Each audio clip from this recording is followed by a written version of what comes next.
What's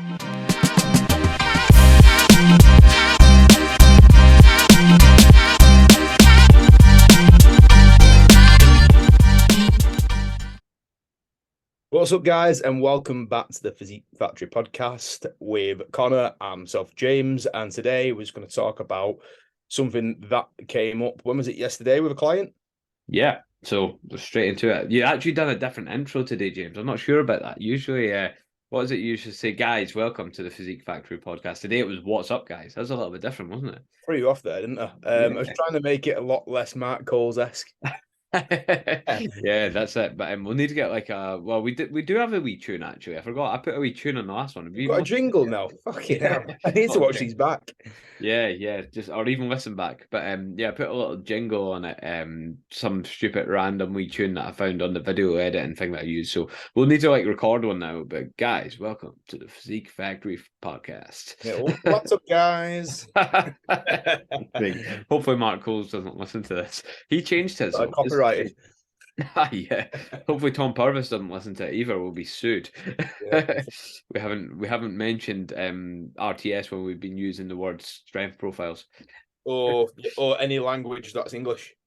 Some guy messaged me. He actually listens to this. So Will, if you're listening to this, he messaged me and he was like, I put a post up and it was like, can anyone tell me why I've done this? And he's like, oh, you've adjusted the resistance profile. And then he put like RTS at the end of it. I was like, mate, you don't have to do it when you're just messaging me.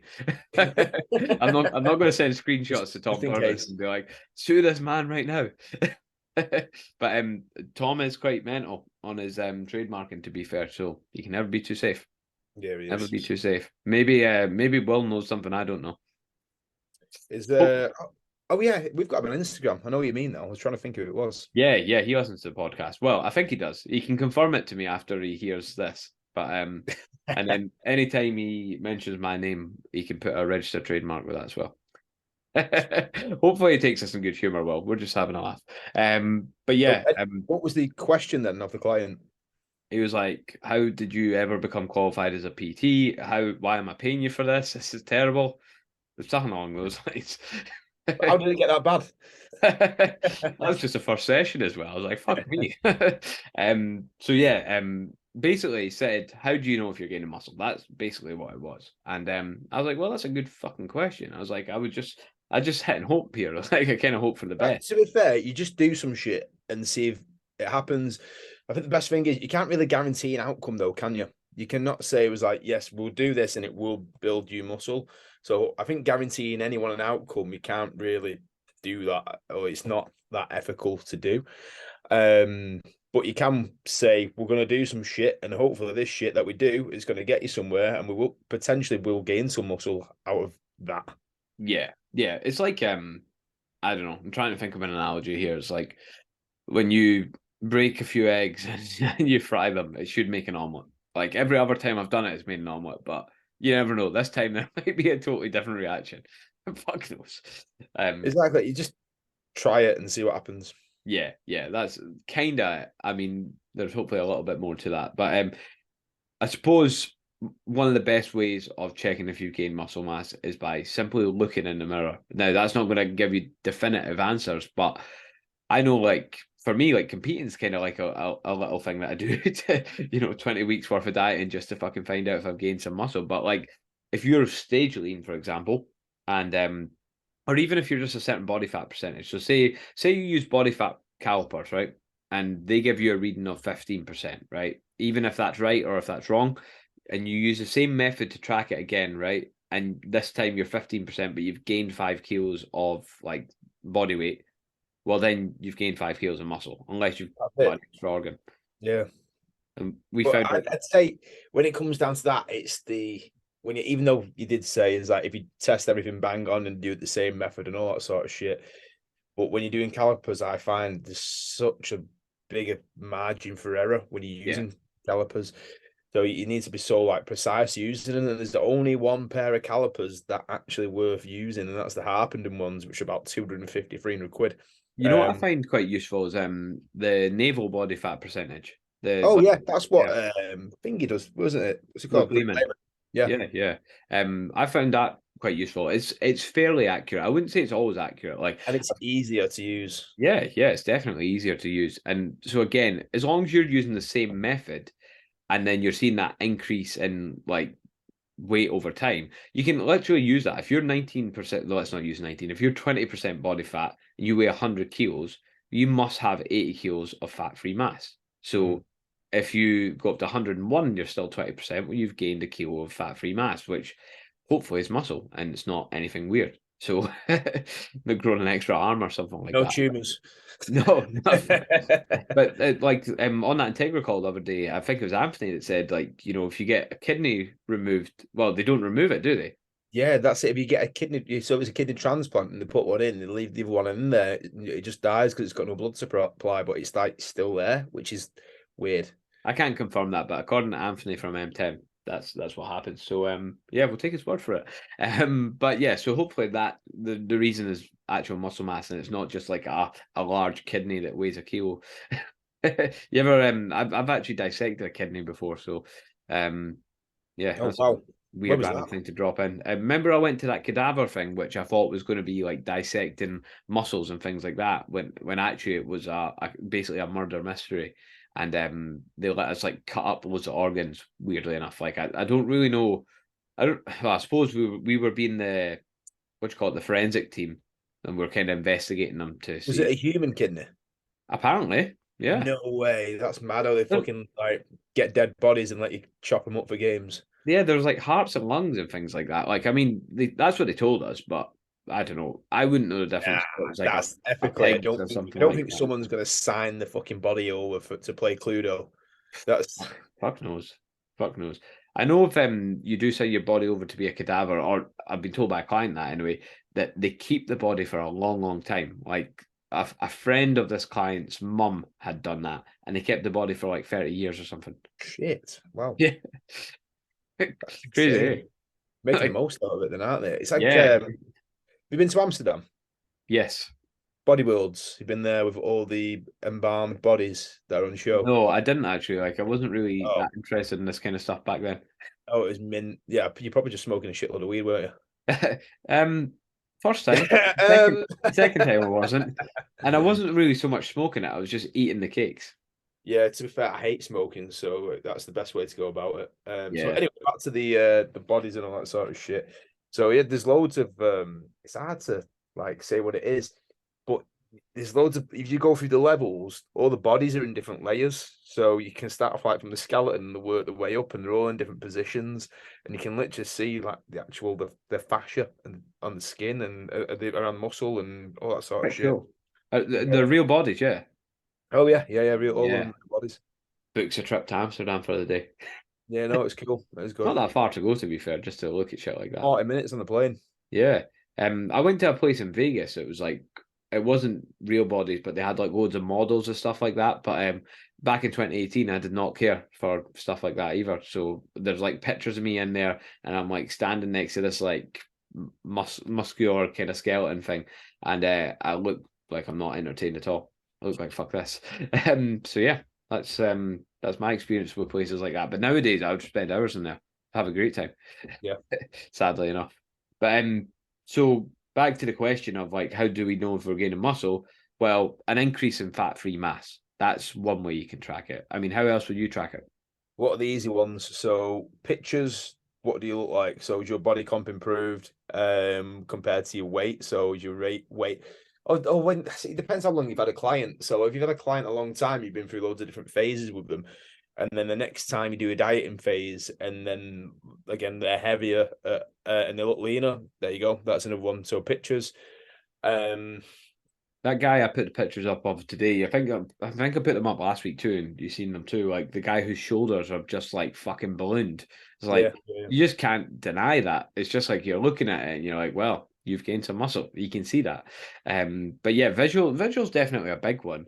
Wearing like t-shirts, like if you're That's it. wearing a medium t-shirt and all of a sudden you fill those sleeves and you weren't before, that could be fat mass, to be fair. You could be gaining fat in your arms, but it could be a combination of both. But generally speaking, if you're growing into clothes, you'll be finding that you're gaining muscle.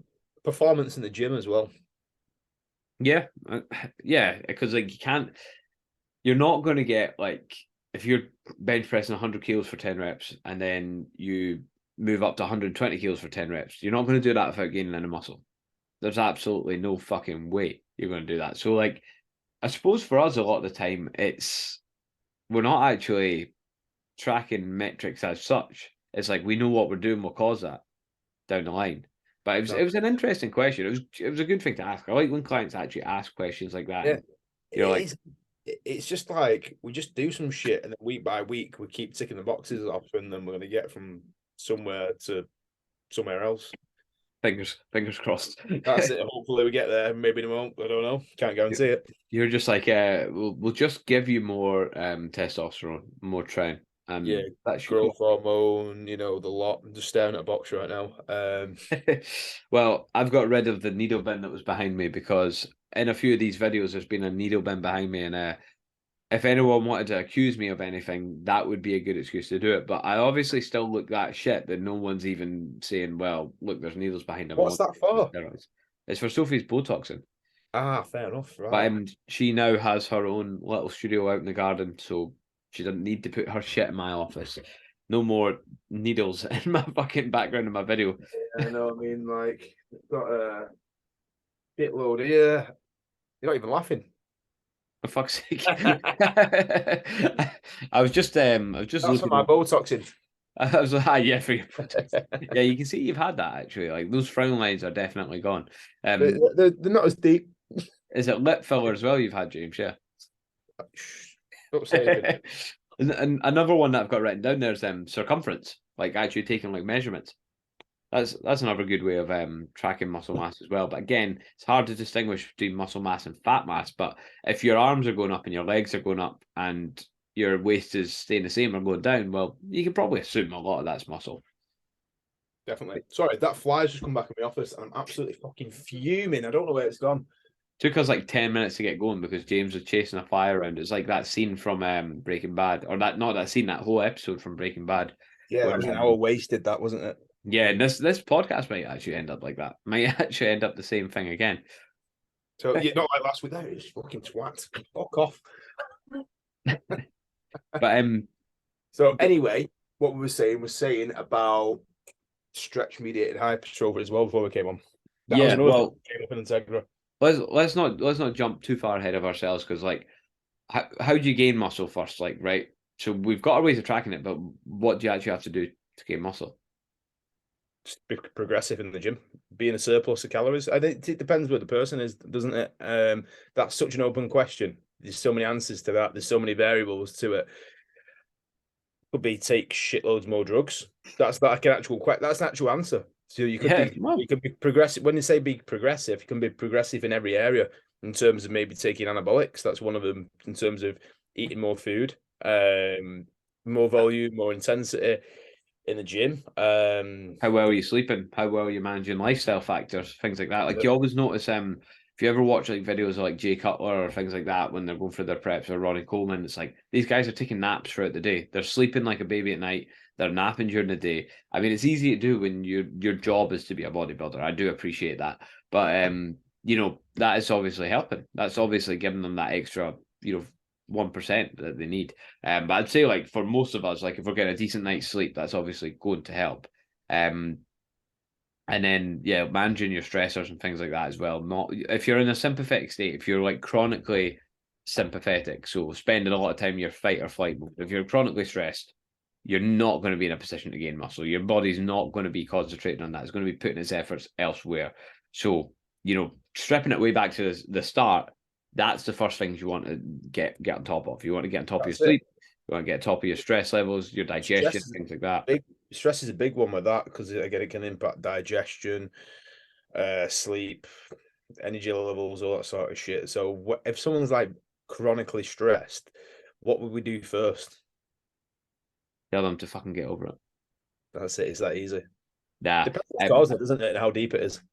Totally depends what's causing it, and like it can be tough to actually get them out of that cycle. It's like, because where do you start? Do you start with the managing the stress, or do you start with managing the sleep, or do you start with managing the digestion, or do you start with all three? So when someone comes to you and they say, it was like, oh, I'm either getting this sleep and I don't feel like eating, or sort of shit because I'm this stressed, but I can't lose weight. And it's like, then the stress has got to be managed first, doesn't it? You got to think what's It's got causing to be what. baby steps. You can't just say, "Here's your training program. Here's your diet plan," because Uh, that's actually too far ahead sometimes, too far for down that, the line, isn't it?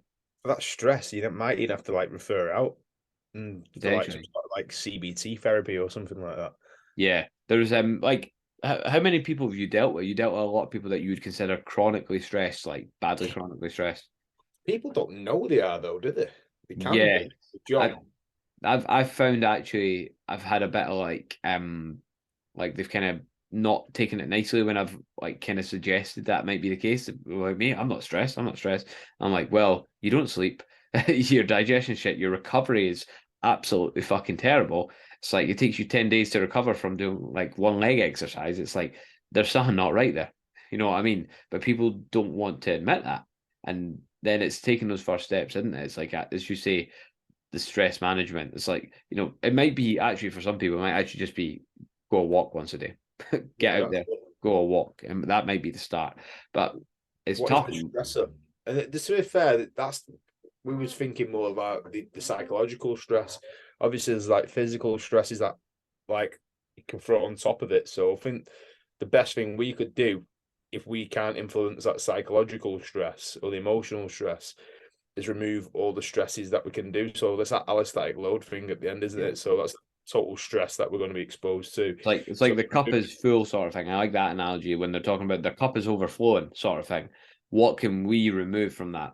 So the first thing you can remove is don't fucking kill them in the gym, because that's going to be a stressor. So that's going to take them away from that. So we can take that out of that. And if you can take them out of a calorie deficit or a surplus, because they're both going to be, again, pushing them, it's going to be another stressor, isn't it? That's going to be filling that cup too. So if you can get them around maintenance, that's probably going to be better.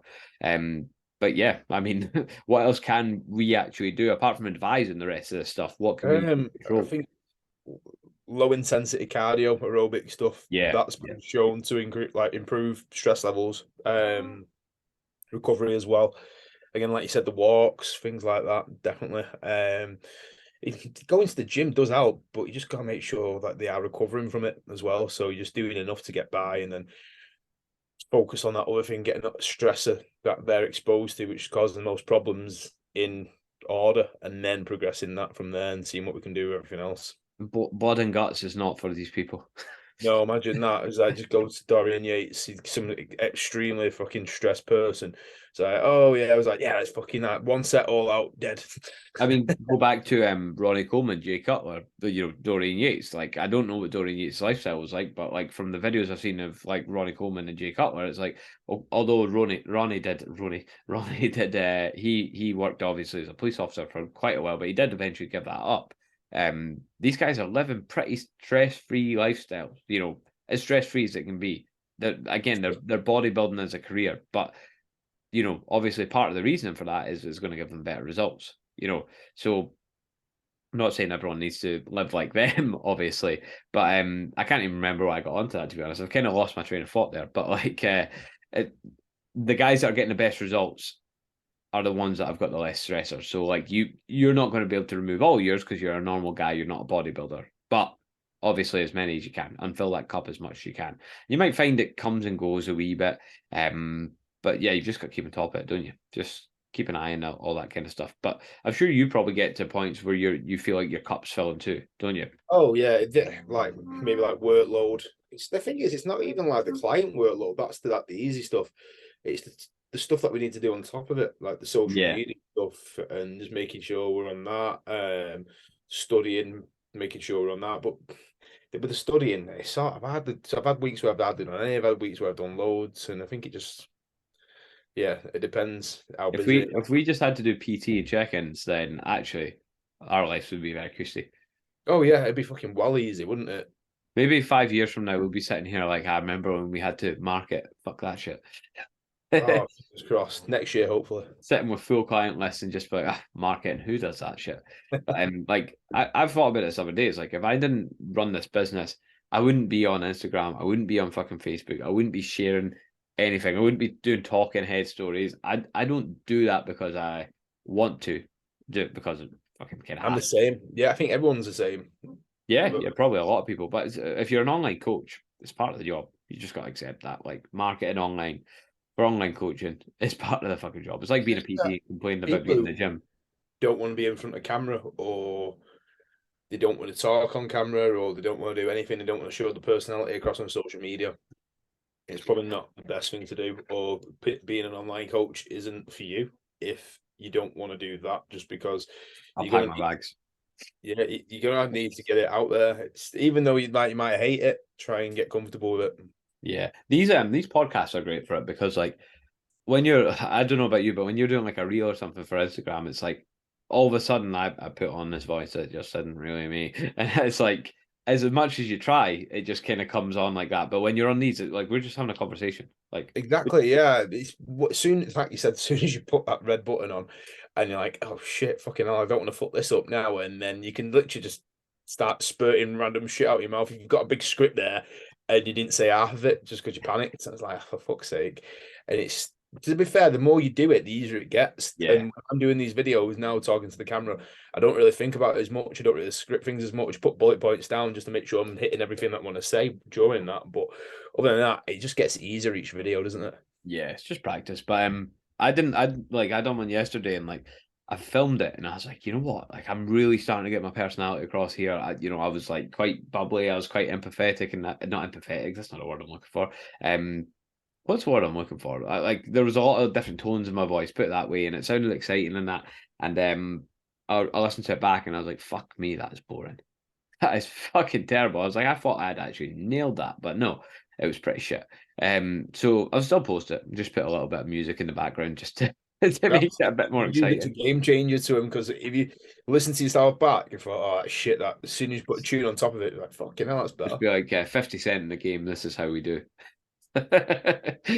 Some stupid shit like that. But have you ever done like one of those training reels where you obviously put up videos of your training and then you're like, right, I better put some music on top of this, and I'm like, what fucking song did I put on top of this? This is just like the weirdest thing to choose ever.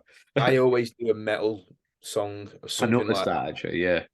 something heavy over it, because it always goes. I end up doing some sort of fucking like Drake song or something. I don't even fucking like Drake. That's I don't know. It's like the songs that I do like just don't really go that well. They just look a bit weird, like so. Yeah. What's that, So like Elton John and stuff. yeah. Spice Girls. But yeah. So in other news, did you see my team's manager left? Oh yeah, the Pochacoglu. Is it Ange Postecoglou. Ange Postecoglou? Yeah. Remember the name, James. He'll be beating Well, your team next season. I'll just call him Ange. I didn't know he was Australian. I thought he was Greek. Well, he is like Australian Greek sort of thing. I don't know if he was born in Greece, like, but yeah, something like that. To be fair, Yeah, I think he'll do well. I don't think it's a good move for Tottenham, that. No, it's a managerial graveyard. Yeah, it is literally, he's going to be there. He'll get sacked in 8 months, or 6 to 8 months. I'll give him. Well, for him, you've got to think about it this way. It's like if he's getting a big, nice wage packet right now, he's got to move to Tottenham and he could be really successful, or he could get sacked in 6 to 8 months and still get paid for the next 4 years. That's it. That's it. But That's what? when you think about it. It's a win-win, isn't it? Either way. Yeah, but why do these Premier League teams get people on 3 and 4 year contracts? It's like, why not do a 1 year rolling contract? That's what who does it. Some of the managers do that on purpose. Conte and Mourinho, they do it all the time. They only Yeah. sign that with 2 year deals. Yeah, but why are the teams so daft? Like, I mean, Andrew's on a 1 year rolling contract at Celtic, but he goes to Tottenham and he signed up for 3 or 4 years. Oh wow, that's crazy. That is absolutely crazy. That there's like Chelsea as well with the players. They've been signing them to like 8 to 10 year deals. Fucking hell. Jesus 10 Christ. years. That Modric signed for 10 years. He was really good for Shakhtar, but he wasn't so good for Chelsea, was he? Oh, he's been absolutely awful. Might turn it around next season, but yeah, he's been. Yeah, yeah. But so you got Havertz leaving. You've got Kante, who's just gone today. Yeah, where did he go? Al Ittihad, somewhere in Saudi Arabia Oh, right, fair enough. with Benzema. So he's got so Kante, Havertz potentially, Kovacic, City, Mount potentially United. That's 4 of them gone, which is crazy. Yeah, fucking hell. Well, that's going to be a bit of a rebuild. But how we got on football again, I don't know. That was my bad That's thing. on tonight as well, isn't it? The Final. Conference League final, yeah. Yeah, I'll watch that because David Moyes is actually a managerial target for Celtic, apparently, but I can't see that one happening. No way, he won't leave West Ham for you guys. He used to play for Celtic. Did it? Oh, he's Scottish, isn't he? Yeah. Yeah, but I can't see it. I can't see it. I don't know if he'd be a good fit either, to be honest. I'd actually take Brendan Rodgers back. To be fair, yeah, he's clubless, isn't he? So Yeah, but he left us in a bad way. But he was steady as ship, and then he'd probably leave us again next time he got an offer to another. where did he go? Did he go to Liverpool from Celtic? No, he went to Leicester. He was at Liverpool Was before it? Celtic. Yeah, of course he did. Yeah, but he would leave as soon as he got an offer for the Premier League again. To be fair. Yeah, I bet he would. Yeah, fucking scumbag. Anyway, so back to gaining muscle. Where did we leave that one? We were talking about stress. We went way off that. Kinda. It's all appropriate, but We but just yeah, talked about that thing the other day that was talking about what I brought up before about the muscle length and the stretch thing. yeah. Well, I want to start by that's what I said to you. I was like, how do you actually gain muscle? And like what I was getting at, you're like just taking more gear. But what I was actually getting at is like the whole mechanical tension, metabolic damage, and like muscle damage sort of thing. That muscle damage thing, it's the research has started going away from that now, isn't it? You can sort of see why. Yeah, just fuck your muscles up. Correlate too much. It's just like stab them or something, like proper muscle damage. Yeah, it doesn't really go. I think so. The main two is like mechanical tension and metabolic stress. Yeah, mechanical tension seems to be the main driver, doesn't it? From That's it. And what they say, whoever they are. That's it. And then the metabolic stress stuff is more like muscle hypoxia and like the build up. This is with the pump, isn't it? So if you're Yeah, doing it's a like pump. That's your the reps, easy way. you feel that sensation. That's better, basically metabolic stress. So yeah, and then obviously we started speaking about training at greater muscle lengths, and there's that thing going around at the moment with. I think Cass has been saying it a lot, and he's been training with that Wolf guy. Don't know if you've seen him. No, Can't remember his full name. Something Wolf. Well, that might be his first name. They did a video together. an actual wolf. It might be an actual Wolf. Not Dennis Wolf, is it? No. Yeah, he's Wolf something. I can't remember his name, but he researches like training at longer muscle lengths, all that sort of stuff. Apparently, it's better for muscle hypertrophy, but when we discussed it the other day as well, but it's not longer muscle lengths, is it? It depends what you're doing. Yeah, so it's longer sarcomere lengths, so isn't it? That's what they're getting on anything, isn't it? So does that necessarily mean longer muscle lengths? Kind of. Yeah, it must be, surely. Yeah, definitely. Yeah, but like I suppose just because the sarcomere's lengthened doesn't necessarily mean the muscles in its fully lengthened range is what I'm getting at. Yeah, I think they mean in the fully lengthened range, like training muscles in that fully lengthened range or overloading that fully lengthened. So I think that's what they mean. Because I see him doing a lot with the lat pull downs and all that sort of shit. So a point to make, well, the lat pull down, like as like was it Michael that said on the call the other day, it's like you'd have to be in a position that like you're never going to really get into, are you? Like under load. So it's like to really fully lengthen your lat, like. Yeah, you never got it. Or is that you got? I think exercise specific range of motion for that individual. Yeah. So yeah, because you're never going to have. Well, are you ever going to have all those fibers of the lat lengthened at the same time with a fan shaped muscle like that? No, definitely not. Exactly. So like, yeah, that's where this stuff starts to run into some sort of issue. But there could be something in it too, because when you think about like. A lot of people have got a lot of good results off squat, bench, deadlift, which are all exercises, that challenge the muscles mostly in the lengthened range, mostly. So there could be something in it. There could be, but it's not to say don't train anything into the shortened range as well. It's like What People was we take these things too literally, don't they? They like start doing like you get people who will probably start doing like all length and range challenge. It's like, oh, there's no point challenging the short and range. what do we say? Full range challenge with What's everything. that? Create a full range challenge. Throughout Yeah, the workouts. It's just the best thing to do. So train your like, muscle throughout its it's not whole always range. But possible though. To be fair, yeah, it depends what equipment you got available. But you want to train your muscle throughout its whole range. And when we're looking at, say, like the squat and the studies, I think it's where they're comparing like a full squat. No, a partial squat at the top, isn't it? So it's like a half squat to like 90, and then like an ass to grass squat. Say if someone's full range is that. And obviously the the partial, the half is saying you're getting more work done. But that's just because the moment arm changes to actual knee and hip is bigger. So there's more work done with that. That's all it is. There's more work done in that partial range at the bottom than it would be at the top. So when people are saying that's the length and range, they're going to cause more hypertrophy.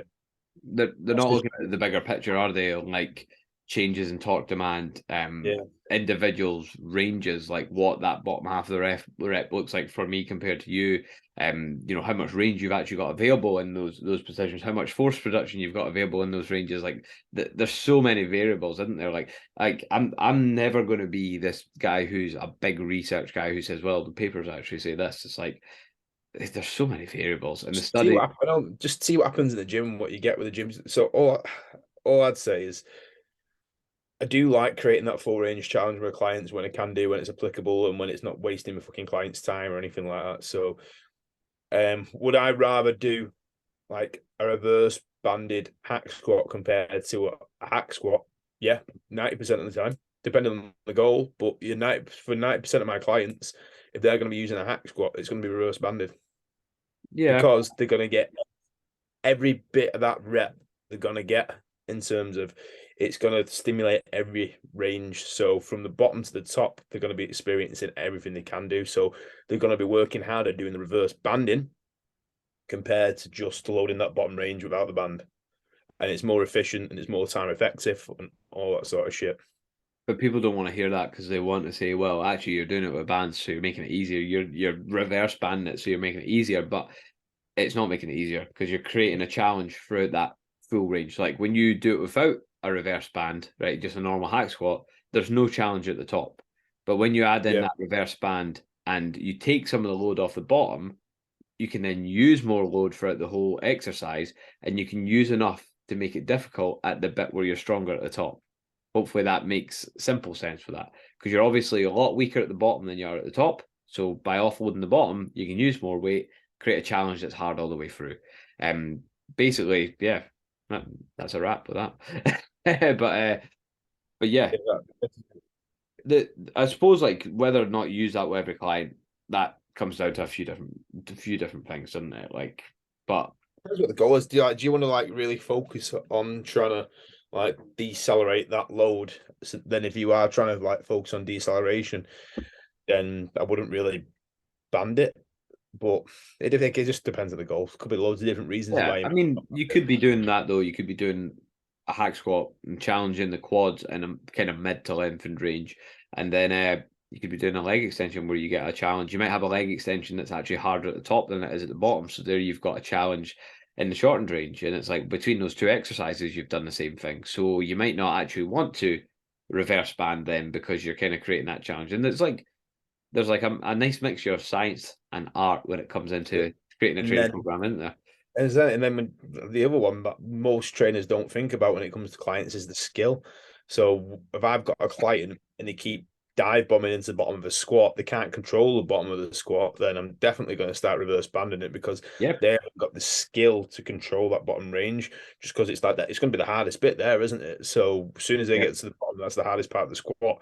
So what do I want to do? Throw the bands on, make it easy to control, and then progress it from there.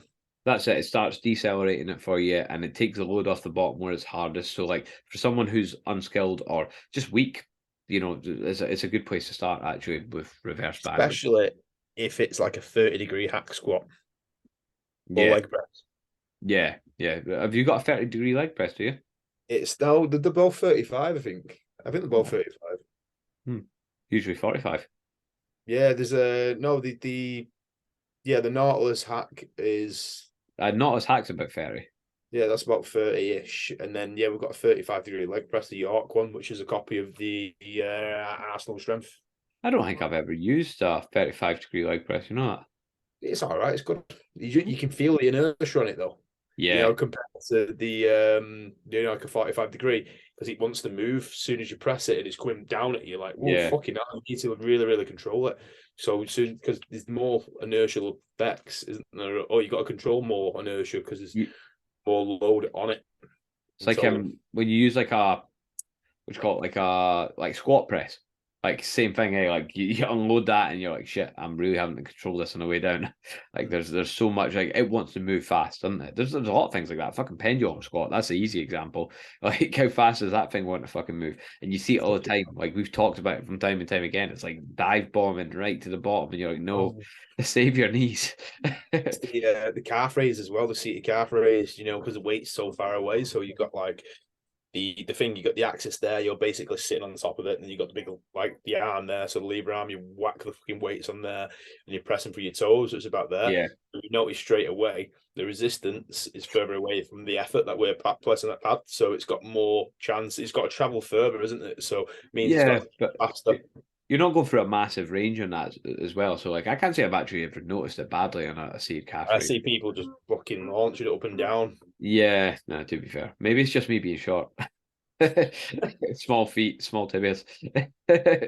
Maybe.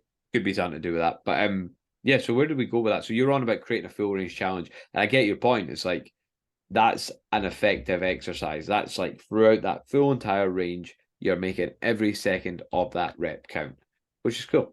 That's kind of it. And I'd say I want to train the total amount of the client's active range for everything. Yeah. If we're trying to grow muscle, if there's no injuries or anything like that, there's no concerns, then I want to take up as much range as they've got available. But then if should we enter passive ranges or not, depends. Yeah, that is like one of those things. Like I always compare it to smoking, don't I? I've said it about a million times on here before. It's like you can do it once, get injured, or you could do it for the rest of your life and get away with it. Some people just get away with it, don't they? You see people every fucking time you go into the gym on the leg press, like we were talking about, that kind of inertia, the leg press is moving fast and they're coming down, their heels are lifting, their arse is lifting, like it's the messiest thing you've ever seen. They get to the bottom, comes down really fast, really struggle to push it back up, and they do that week in, week out with 500, 600 kilos, probably half reps most of the time as well, but and they get away with it. Just get away with it. And then you try to say, do it this way, and they're like, well, I've been doing it like this before and I'm getting on okay. And I'm like, okay, well, fuck you then. Fuck your needs. It really fucks me up when I start exceeding my range on a leg press. It's like I done it once on that squat press. I seen Nick doing his ones, and I was like, fuck Nick, I'm going to show him how it's done. I've done it once, mate. Lower back injury. Well, not lower back injury, like niggle. And I was SI joint for me, it wasn't nice at all. Yeah, exact same bit. SI joint, just like nervy kind of pain there. Like, yeah. So last time I tried to keep up with Nick. Nick gets a lot of mentions on here for not being on very often. Yeah, he does. We need to get him back on again, don't we? Yeah, defend himself. Yeah. And does he usually work a Wednesday evening? Mate, yeah, he's in Metcon now, I think. Yeah, fucking mug working on a Wednesday evening, eh? Just all the good guys have it off. But I mean that's everything. You went from this like, everything has to be full range of motion thing to people saying, well, the lengthened range is where you get the most gains. Like, people change what they're saying all the time. Someone does a bit of research and then someone maybe misinterprets that, and then they start spreading a certain message, and some influencer shares it, and then everyone's saying, well, we've now got to do, everything's got to be lengthened range this, lengthened range that. And like, obviously you want to train into the lengthened range, but people take things to extremes, don't they? And I guarantee you there's someone out there doing some form of training where they don't do any short range stuff. His name's Exactly. Tilsley. Short range stuff. But yeah, I don't know where that leaves us with that. I don't know what the advice is with that. Hopefully that's just been a fun. I think the advice is the takeaway is pretty much train in as much range that you've got available, and try and use varied resistance profiles. I'd say that's a good wrap up. That isn't it? Create a full range challenge. That's it. Create a full range challenge. This is a better one. So create a full range challenge, and train as in much range that you have available. If you haven't got any injuries, trademarked Physique Factory 2023. Yeah, so something like that anyway. But yeah, I think it's something we'll probably come back to, because there's a lot that we kind of left on the table there. But we've got time constraints tonight, so we'll need to wrap it up at that. But yeah, that was a bit more serious than the last one, so I don't know if you guys will enjoy that more or less than the last one. But yeah, let us know if you're listening. Take a screenshot. Good bits in there. Yeah, take a screenshot, put it in your Instagram story if you're listening, and tag us. Let us know you're listening, and you'll be in with a chance to win £1 million. Absolutely fuck all. Well, I mean, there's a chance that you'll win £1 million, but it's very slim, very, very slim, and it won't be from us.